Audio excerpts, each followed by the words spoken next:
Hi, welcome back to the Preschool Power Play Podcast. I'm your host, Trevor Newton, and I'm excited to share with you today about social skills in preschool students.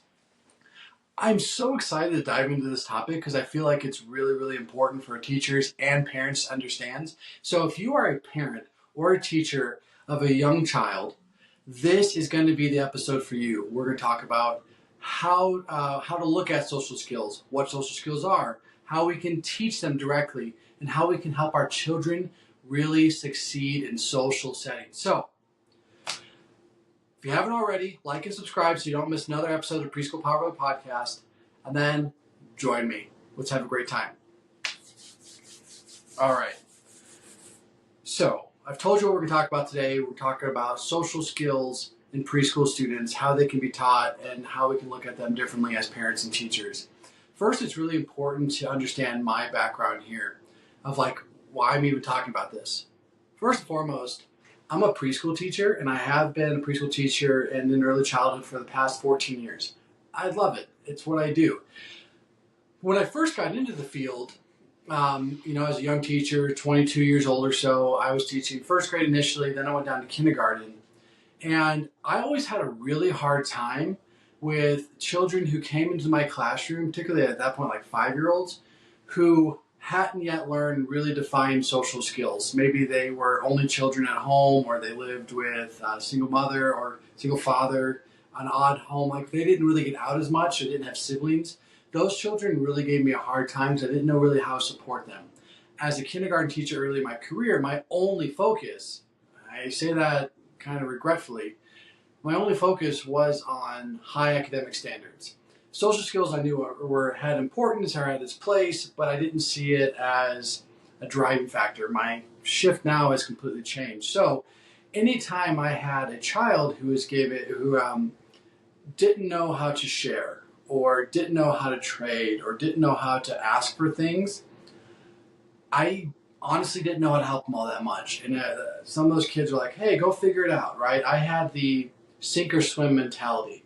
Go play at recess. Go play in dramatic play center. I'll watch you. You've got this figured out. And I kind of really did that for the first couple of years of my career. It was like, if you were green on a reading test, if you had high marks in math, I didn't really care if you had poor social skills, if you were rude to your friends. I mean, that's not so much. If you didn't know how to share or doing some of those basic things, because as a professional, my focus wasn't there. It wasn't until I actually took a preschool job about halfway through my career where I started to understand the importance of it.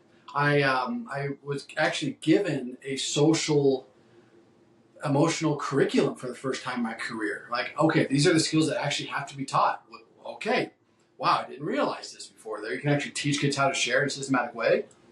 You can teach a child to get a friend's attention. I didn't know any of these things. It was all just kind of like off to the side. And then I started to dive into the curriculum. I started as a first-year teacher in that preschool. I started to watch my veteran colleagues. I started to watch and really notice what parents were doing on the playground to help and model their child's social success. And then just light bulbs went off. I was like, if I can teach these children how to socialize, it sets the foundation for everything else. It allows them to go into any situation with confidence, knowing that they can request things they need. They can advocate for themselves. They can solve their own social problems. They can tell their friends how they feel. All these things are incredible precursors to actually academic success, because they can now regulate their emotions to be successful at all other places. So my shift went 180 degrees to now I see social emotional education as the most important thing I teach as a preschool teacher. Simple as that. I start there, I stay there all year. Along the way, I teach academic skills, but I am a teacher of a preschool classroom who focuses on social emotional skills. And so today, I want to share that with you because understanding that and the importance of social skills changed my entire career. It changed behavior problems in my class, almost nullifying a lot of my behavior issues. These little ticky-tack things of kids not sharing or kids being rude to each other or coming up to me, tattling, a lot of that just went away because I focused on a lot of these skills I'm going to share with you today. So join me. I can't even tell you to express the importance of this. So if you're a parent or a teacher, either way, you can grab some of these skills and you can teach them immediately to your 2, 3, 4, 5, 6, 7-year-old child, even an 8-year-old child if they don't have the skill yet. You can always be focused on social emotional skills. So here's my philosophy. Children can be taught social emotional skills in a very structured way. It is our role as parent and teacher to directly teach the social skill, to allow time and opportunity to practice the social skill, to model the social skill actually live in social settings, provide scaffolding support for a child learning a new skill if they haven't mastered yet inside a social setting, and then praise a child for attempts and also successes of this particular social skill. So that's really my philosophy behind it, is that it is a skill like reading, learning the letter A, math, tying your shoes. These sort of social skills can be taught and should be taught often and early in a child's life. Okay, so now I want to teach you some of these skills. Let's go. And it starts so simple. Here are the skills, and I think there's 5. I'm just going to emphasize these 5 today. There's a lot more, but I tend to see these as core skills that allow children to succeed and then grow from there. So first, tap a friend on the shoulder to gain their attention. Share with a friend. Trade with a friend. Give a play suggestion to a friend. Enter a play group. Now I say the word friend, and I want you to understand that could be a colleague or a peer, a like-age child.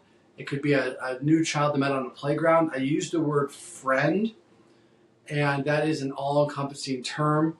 When I'm speaking with a child, it makes more sense to use the word friend as opposed to peer or other kid or student. It just feels more personal, and it breaks down initial door. That new boy or new girl there can be my friend, and I want children to understand that. So we'll start with 1. I'll just start with tap a friend to gain their attention. I'll explain to you how I would teach that, how I'd reinforce that skill, and then you can apply those same principles to the other key social skill concepts. Okay, so first, the skill is tap a friend to gain their attention. So why is this important? When we need something from someone, or we want to play with somebody or be around them, we have to gain their attention. As adults, this is kind of easy. It's social norms. Hey, how you doing? And someone kind of looks. At the early childhood level, the best thing I've seen used is just a tap on the shoulder like this. And sometimes we can say to teach, tap, tap, tap.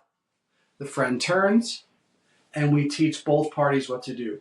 So it starts with the person tapping. Tap, tap, tap. Hi, friend. Or I'll say Sam. Hi, Sam. I really like this step. It works best in a classroom situation where you know the other child's name, but I want to teach the kids to be personal. So I like the name piece of it. If you don't know the child, or the child doesn't know the other one's name, sometimes a simple hi is all you really have to do. So tap, tap, tap. Hi. And now both children are facing each other. From there, all the other social skills branch off of. Maybe that child eventually says, can I borrow your toy? Can I have a turn? Want to play together? Let's play cars. Everything stems from getting a friend's attention first. So make sure you really teach that. So in a class, I'm going whole group maybe I have 12 to 15, 16 students. I'm introducing the topic. I'm introducing the importance. I'm maybe using a stuffy, tapping them on the shoulder, and I'm explaining what's going on. Obviously, I'm going to give an introduction of why it's important. and then I'm going to directly teach the skill, and then I'm going to give opportunities to practice. And something I love to do here is I love, as an adult, to give the non-examples. And then I'll bring an example child in, or model child, to allow them practice, and we can all cheer them on. Okay, so here's how that would look. And you know what? I'm going to grab Pikachu. Okay? So, friends, are you ready? I'm going to show you how to get Pikachu's attention. Pikachu. Pikachu, turn around. Give Pikachu a round of applause. Good job. Yeah. Now, I got Pikachu's attention. From there, I can do everything else we need to do, and we can talk about the toys and things we need.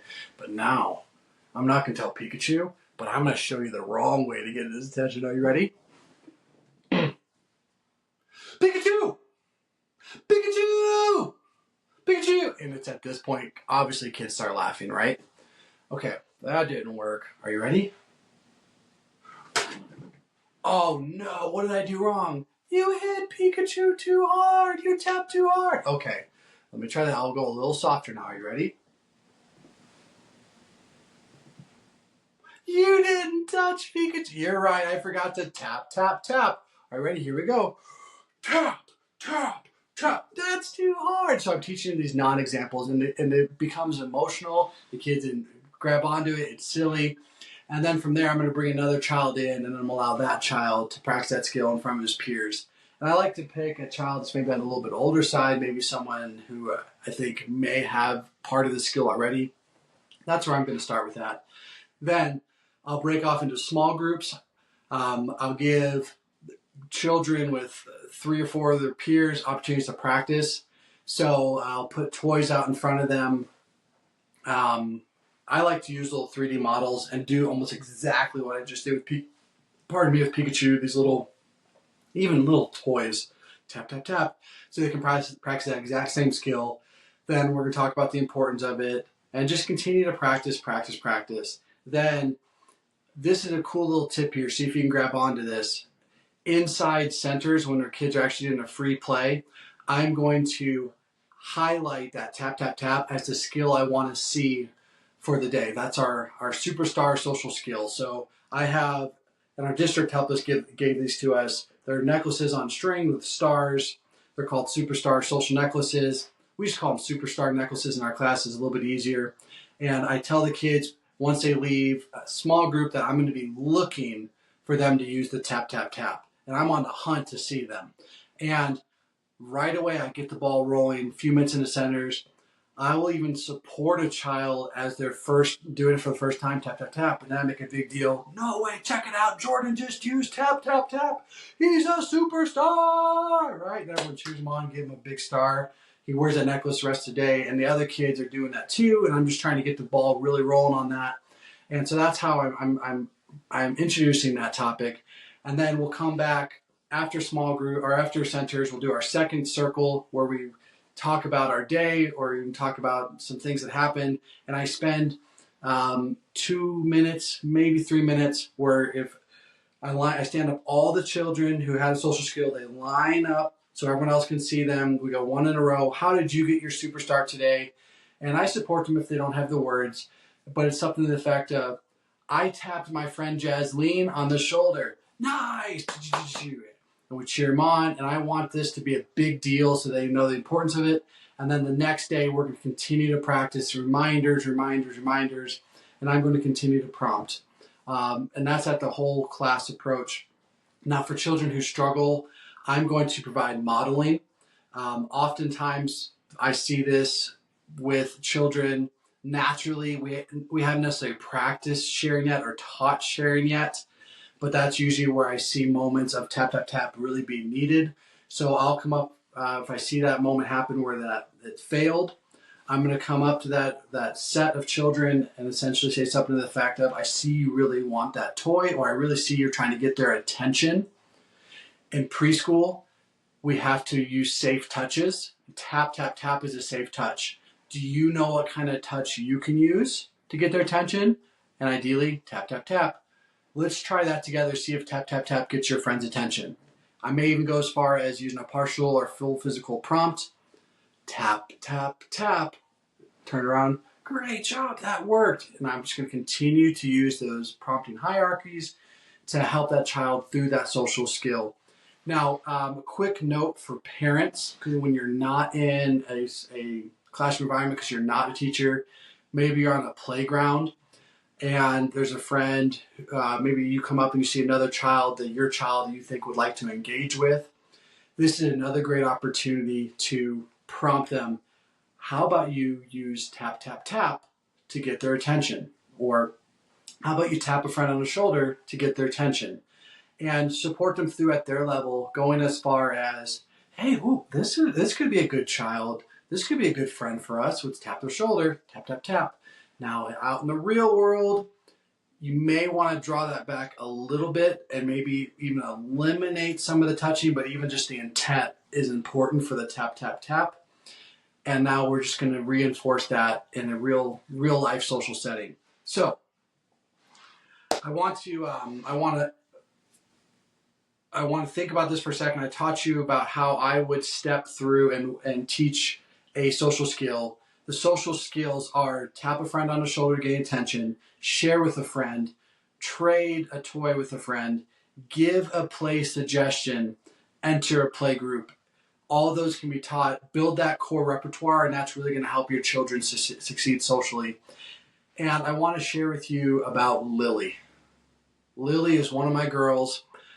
For full disclosure, I changed Lily's name. Lily does not actually exist because I want to protect her privacy. But Lily was a student I had in class. I guess it'd be a pseudonym. Lily's a pseudonym.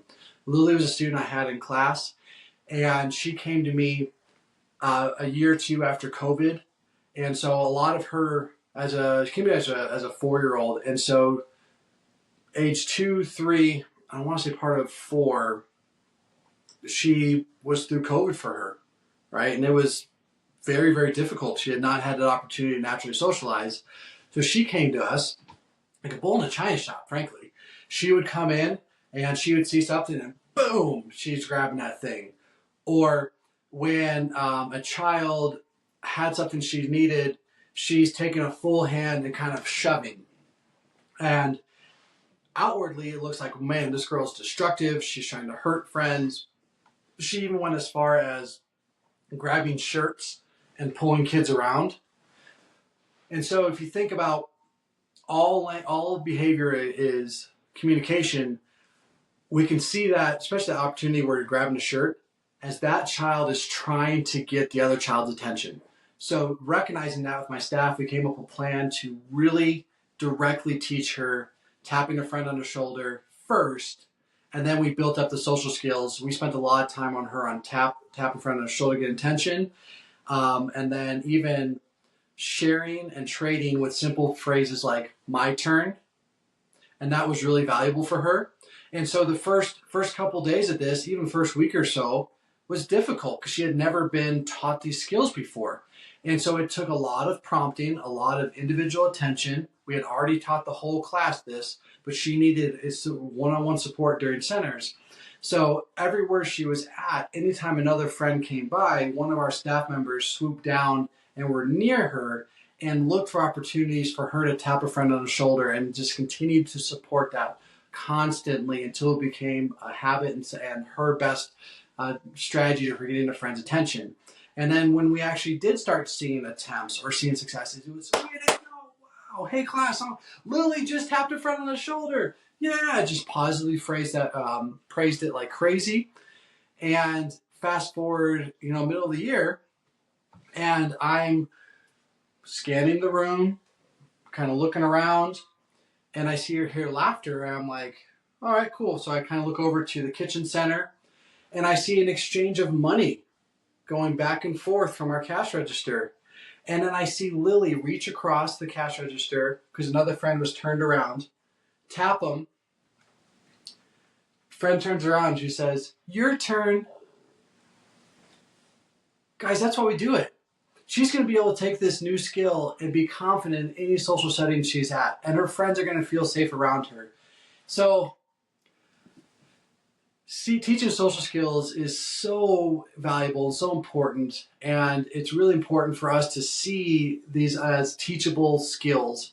And I hope as parents and teachers, we teach our children these social skills. So, first, do's and don'ts. Do directly teach a skill. Do reinforce a skill daily. Do call out great attempts and successes, like praise it, give verbal praise, even hugs, high fives. When interacting with your peers, be gentle and don't make the situation awkward. Just try your best, particularly out in the wild, out in a new playground. If it seems like it's going to be uncomfortable, or you think that new play partner is going to be not great, don't enforce it. Just let it be natural. Okay, just be gentle with it. And support your child in social settings. Don't be afraid to be that parent who's standing up, walking behind them, helping them tap a friend on the shoulder. Be there for them. They'll thank you in the long run. So do first. Start by seeing social skills as teachable skills. Part A, or 1A, if you will, start by teaching your child how to get another friend's attention in a socially acceptable way. Start there. Reach out. I would love to continue to support you if you're struggling or your family is struggling in this skill. So, in conclusion, social skills can be and should be taught for children age 3 through 8. I would say even younger than that, birth through age 8. Teach them social skills early, often reinforce, prompt and model them. You're going to be so proud of your child when you see them use a skill that you help teach them, and you see them thriving independently in an unstructured social setting. So, like and subscribe to the Preschool Power Play Podcast. I look forward for you to join me next time as we talk about social emotional regulation and preschoolers. Thank you so much for your time. Reach out if you need me. Like and subscribe to the Preschool Power Play Podcast. Have a great day.